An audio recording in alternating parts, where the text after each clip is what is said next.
On this episode of Talk About Games, we're talking about Octopath Traveler for Switch. Alright, you started playing it. What do you think of the game? I think that the combat in the game is amazing. I think that it's probably one of the best JRPG combat systems.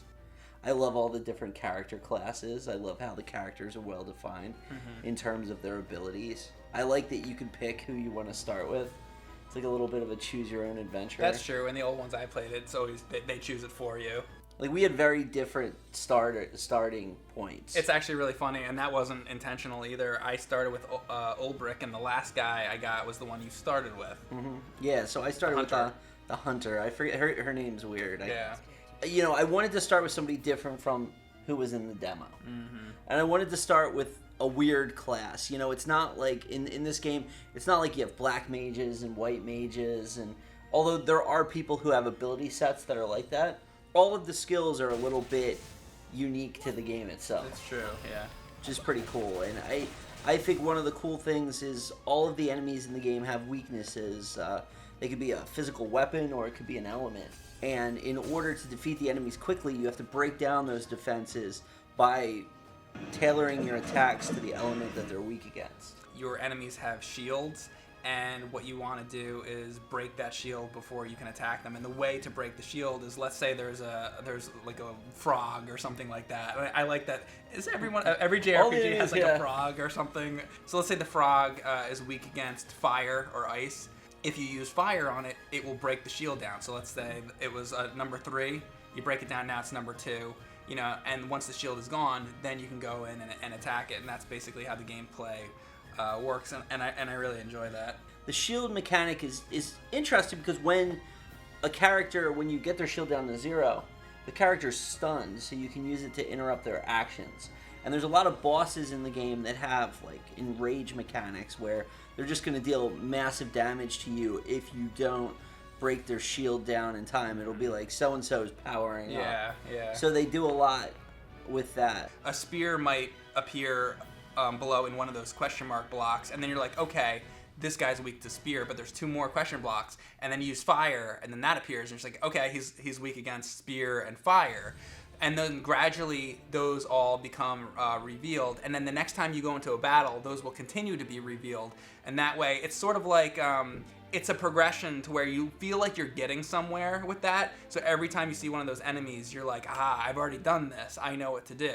In addition to that, there's one character named Cyrus, who I really like a lot because he has an ability to do analyze. He can basically reveal those. I like that because instead of going through 15 different things, God, what do I use to figure this out? He can just kind of figure it out. I don't know if you noticed, but Cyrus actually has a passive where he automatically reveals when he goes right into the battle. When he enters the battle, so you kind of know where to go right away. And he's cool because he is basically like the magic user character, the offensive magic user, like a black mage or something like that. There's another one like that, which I guess you were saying was in the demo. I think it's Primrose, and I actually really liked her story. And they were using words. This is in the game. Several times they said the word whore.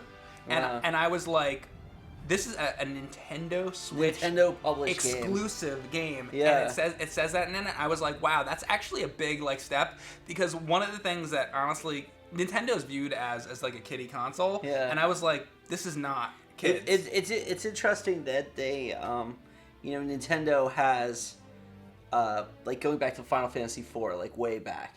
Nintendo has a reputation for, okay, we have this American audience, we're gonna change the game. Like there was an item in Final Fantasy IV, like a porno mag. Well, that item got removed. Right. There was like some of the dances that the characters had, they changed that. Some of the text that they had, some of the enemies, like I think that there's enemies where there's like breast showing in the Japanese version, it's all gone. But that's all like they have armor now and things like that. So it's totally different now, and especially with that story. I didn't see it so much in the other stories, but Primrose's story, some of the things that was going on, I was like, I cannot believe how far they're going with this. This game is not your traditional JRPG. They're trying to do something a little different here. I really hope the game has DLC, because right now the game is basically 32 chapters divided for 8 characters. So every character has 4 chapters where it tells a story arc. And when you first meet the character, you get an idea of what their story arc is. Like, for instance, Cyrus, who we're talking about, the scholar, wants to find the Book of Hell. Yeah, whatever that was. Yeah. Ulbrich wants to save his family. Right. So the hunter girl wants to save her mentor. Yeah. So everyone basically has. The merchant girl wants to see the world. Yeah. I think Primrose's thing is I feel like she kind of wanted to. I could be wrong on this, but like sort of avenge the death of her friend. All these characters have these stories, and the stories never intertwine. And I think that's a misstep. I think that I was hoping that they'd come together and fight some big bad, like they do in every other JRPG. The world is open, but the game pretty much controls what you do next by level. So you could start anywhere, but as you get the first guy, the second guy, the third guy, the enemies are getting harder. The world is getting harder. Because what's really funny, so I started with Ulbrich, and I only had Ulbrich, and then I went into the battle. I had to defeat it like that. But then when I just saw Ryan playing it a little while ago, he already had 4 characters, and then he went into that same battle that I started with. Now he has 4 characters, but it's just as hard for him to fight that. So the way they level that out is definitely the way it should be done. The game gates the difficulty by where you are in the story. Like, for instance, unless you sit there and level up and level up and level up and grind through it, you're not going to be able to go from your character's chapter 1 to your first character's chapter 2. That's not really possible because the game wants you to get all the people. So far, I haven't done a lot of grinding. If I was playing the game just on my own, I might do a little more of that, but I've been streaming it. And I have never streamed a JRPG before, and I always was kind of worried about that. Like, would that be a boring experience for people watching? But people have actually been surprisingly really, really into it. But I've been kind of like leaping into battles where I probably should grind a little bit more. That's kind of making the game pretty difficult for me because I'm like nearly losing like the boss battles because I'm not really quite high enough level. When you level up, you can unlock a new skill, and that's really interesting because you might start with Ulbrich having like 1 or 2 sword slashes or something like that, but then as you learn new skills, he can get all kinds of things that are really cool. Like you get lightning attacks and fire attacks and all this kind of different stuff, and it just makes me want to play more and more to be like, what am I going to get next? Basically, you get skill points. The skill points go up, so you constantly... It basically tracks your levels, so that every 5 levels, you get another skill. I mean, that's basically what it ends up being. Although there's ways to manipulate that and things like that. Also, there's a system for that, too. I think it's the JP points. That's the thing. You're getting the points, and the points track fairly well with levels, unless you get more points if you finish the battle without getting hit. Or that makes sense. Which it should do that. Yeah, exactly. So you get more points for doing that. So the issue I have with it is... There's really no character customization. It's really just the order you get the skills. Every other skill you get another companion skill, which is like a passive trait you can add to your character. I really think that these passive traits were a missed opportunity because every character only gets 4 of them, and I feel like there should have been more variety and mix and match. I mean, going back to Super Nintendo, look at like the Final Fantasy VI's system with the espers. Yeah. How customizable it was, what characters got what spells, That's and true. How their stat growth worked and stuff. The game, Octopath Traveler, is really a simple game. Yeah. When it comes down to it. Simple story, simple mechanics. All the chapters are town, dungeon, dungeon. I kind of like, because I like that it's kind of like, I feel like I can just jump back. It's like the Super Nintendo days where it's very basic. You got your knight, you got your mage. It's kind of like, it's very... bringing it back to basics, but also including like new elements that are like, oh my god, this is really cool, like the boost. I haven't seen that before. You can correct me if there's another game where they've done that. I don't think so, where you could boost your attack. That's what makes the game really fun to me. The battling is not tedious. There's little basically circles. Each one of those you can boost. So if you do it when you start, you get 1 boost, which might hit him a little harder. But if you wait longer, your guy can attack stronger and stronger. And if you wait until the highest one, he just unleashes this massive attack, and it's really entertaining to watch. Something I want to talk about in the game that I really don't like: the map. Now the map, I think it looks awesome. Hey, it's almost better than the map from Friday the 13th. Well, there's worse maps out there. Look, man, what do you want? The map, I like what it looks like. It looks like, you know, a Tolkien, like, you know, Lord of the Rings type of map, which is kind of cool. I like how, you know, big the map is. Just playing the game for 10 hours, you know, there's this much of the map that I've seen, and then there's all this stuff, you know, left over, and I'm like, oh my god, like what am I gonna see next? It's just unbelievable. What's in this corner? Because you're over here, and you're like. When I played Assassin's Creed Origins, you do all this stuff, and that's a big game. But then there's a huge amount of Assassin's Creed Origins that has nothing in it, and I'm almost wondering if this game's the same, where some of the huge areas there's not going to be a lot. But you know, we'll see. I'll find out.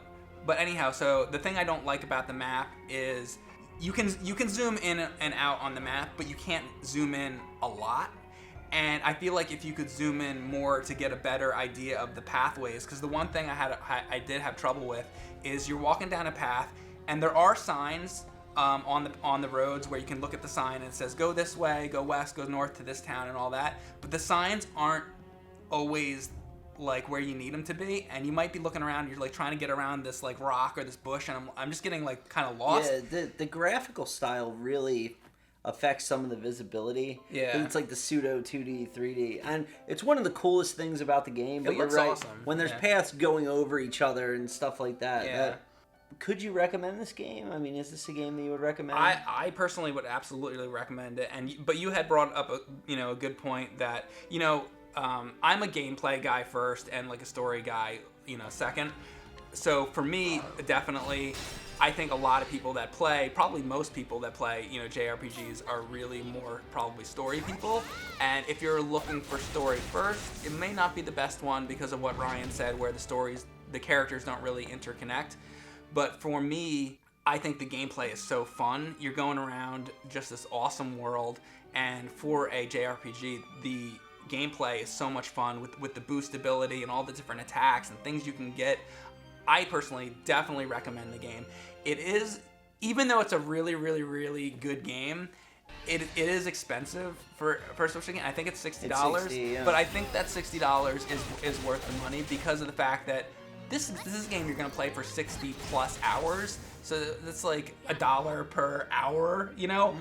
Plus, there's probably DLC, and I feel like this is a game you can play for 100 hours. So there's a couple people I wouldn't recommend this game to. Yeah. If you are not a fan of the old style active time battle systems like your Final Fantasies, Chrono Triggers, that kind of thing, if you're not a fan of that art style, you probably won't be a fan of this game.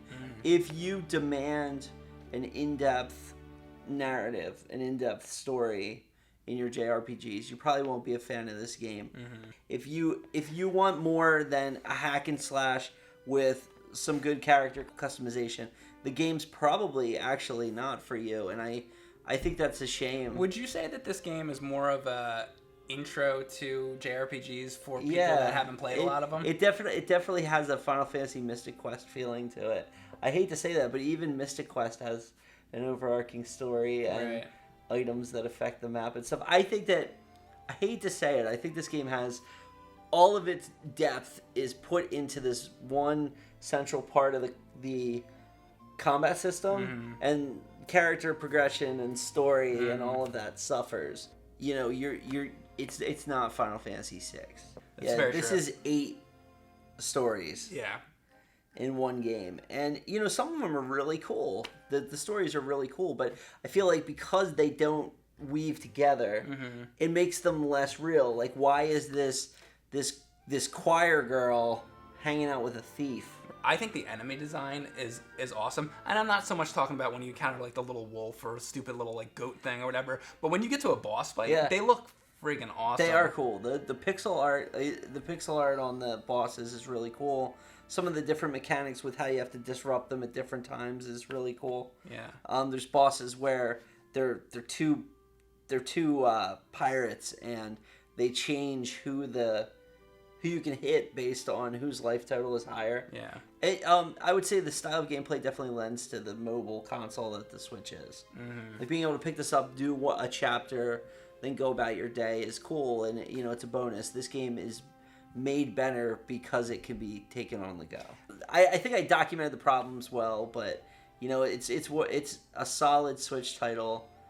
I hope that we get to come back to this concept more fully fleshed out. If they made a sequel or something, Yeah, that was better. the game definitely deserves a sequel, and hopefully it sells well enough to get one.